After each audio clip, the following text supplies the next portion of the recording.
Good morning and welcome back. Today I'd like to talk to you about just what it feels like to be a rad parent. I've talked about that pretty much in every video, but I would really just like to focus on that and just what it feels like. First of all, you're very lonely. It's a very lonely feeling because even when you have support and even when you have people who truly believe you and back you up and try to be supportive of you, they still don't understand. You really have no one who really understands, and that in itself can make you feel very lonely. Even I belong to a few different private rad parent support groups on Facebook, and they're closed groups where you can talk freely without any of your friends on regular Facebook from seeing what you're talking about, because honestly these people would never understand some of the things that these rad parents talk about and the things that they go through. It's horrendous. Nobody sees that part of it. They don't see how actually horrible it is. Most oftentimes people view a rad kid as maybe having a few issues, maybe being defiant and having some stubbornness or maybe some anger issues. Well, that is what it would look like to someone who does not live in the house. Just because that rad parent isn't talking to you about every little thing, you'd get sick of hearing a broken record because it's constant. It's not just occasional little outburst.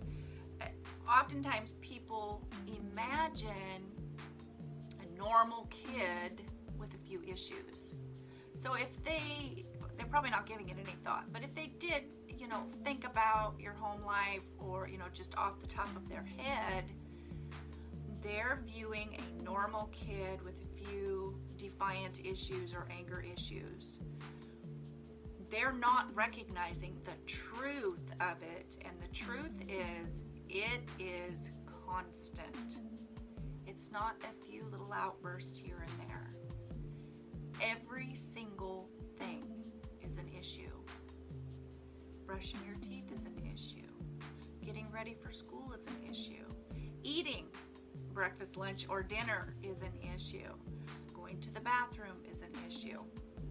Any sort of little chore, or honestly, any conversation that you have with that rad child is some sort of control battle, manipulation, a lie, a triangulation. You literally have to be on your toes, and you start to not trust anything, not just with that rad child.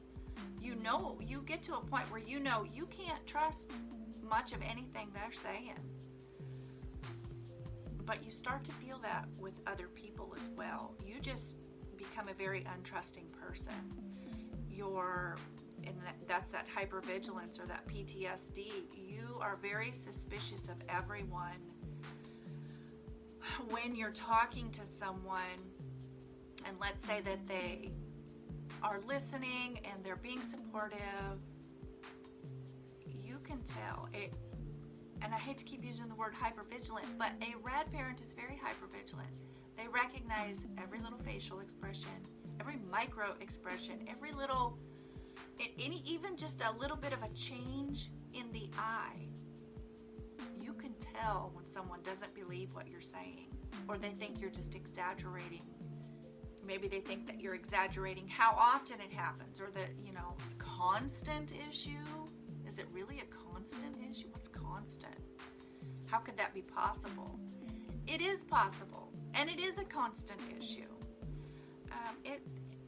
It is not fun living in a house where you feel like everything is a head game and you you have to be on your toes and be aware at all times. So when you're talking to other people, you feel that you have to be on your toes at all times.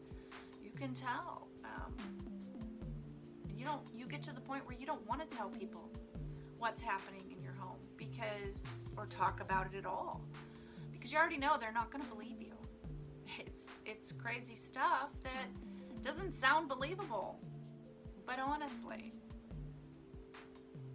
why would someone make it up?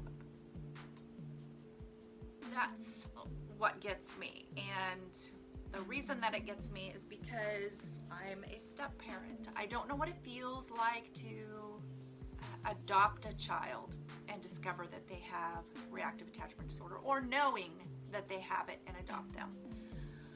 With me, and I know with a lot of the other viewers who are watching, are also stepmoms, and you've already got the title. People are already going to judge you. You don't love that child as much as you love your own. You're picking on that poor innocent kid because you don't like him because it's some other woman's child and not yours. Well, honestly, I'm going to be 100% honest with you here. If somebody's thinking that, or maybe if you're the one who's thinking that, that's because that's what kind of step parent you would be. So you're projecting that onto this other person. They must be that way too. Not everybody's like that. Outside people always see the good, the polite child who's really putting on a show of being a good kid. That makes you as a rad parent look like a liar of all these things that you've said are happening at home. So you look like a liar, and you start feeling angry, and over a period of time that anger starts to be seen, and it's actually one of the symptoms on the list of rad things as angry parents. Yeah, you start feeling angry because you are being judged, you're being accused of being a horrible parent, of being a liar, all of these horrible things you're saying about this poor little child. Well, they're polite. They're so polite. They're so thoughtful. They're so loving. And they're not like that at home. It's a show. So you're constantly being judged as a liar, and that does not feel good. It's also exhausting and very tiring to continually be a loving and kind and patient person, or patient parent to someone who is constantly rejecting everything you do. How long are you going to continue chasing after someone, loving them, buying them gifts, being there, being supportive, loving them, taking care of them, doing everything, when they are constantly rejecting you? You're not going to do it for very long. It does not feel good, and you're obviously not wanted. When it's your child doing that, you can't just walk away, because that love in you is so much stronger than any other type of relationship. So you know that they need that love. They need you to take care of them. But it does not feel good to have that constant rejection. It's very mentally, emotionally, physically exhausting. So you are tired most of the time, and probably going through depression and either weight gain or weight loss. I've done both. So constantly having to defend yourself against false allegations, and it's all for attention. It's all for them.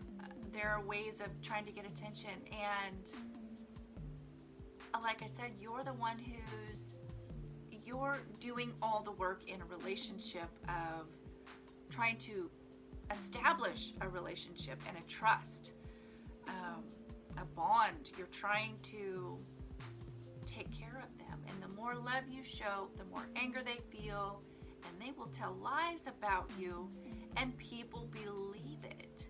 I've had people flat out tell me, a kid wouldn't lie about that. Well, they do lie about it. They do. They learn real young. Wow, and when I say that, that gets attention. I get lots of attention.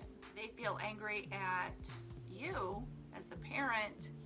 So if they can get somebody else to act out their anger on you, whether that be people treating you badly or saying rude things to you or maybe putting you in jail or investigating you,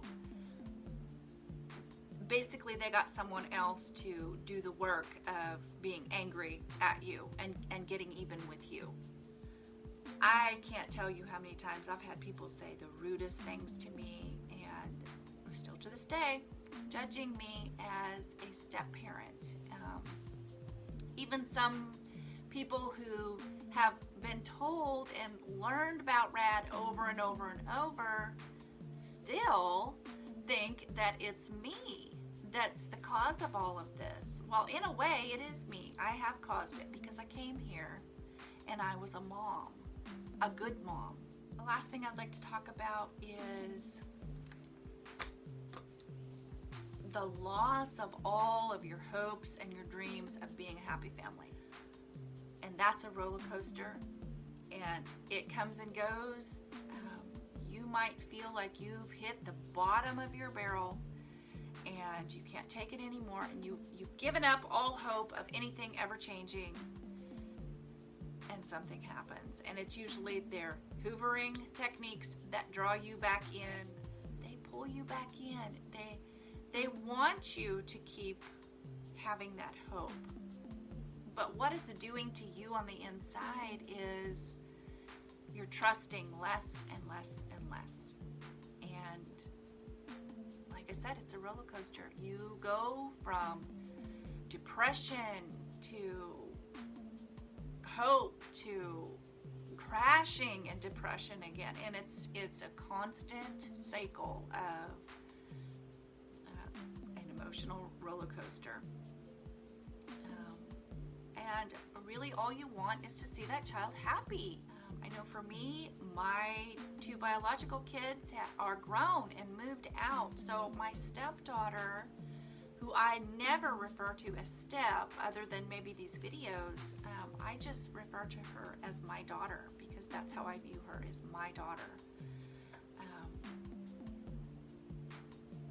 She's the last one at home, and I would have done anything, and I say would have because things have changed around here recently, but that was my only goal, was for her to be happy, was for her to recognize her childhood trauma with her birth mother, that pain that she caused her doesn't have to rule her life. And if I had just one thing that I could get through to her, it would be that. But anyway, I hope you guys are having a great day. I will try to keep up on videos.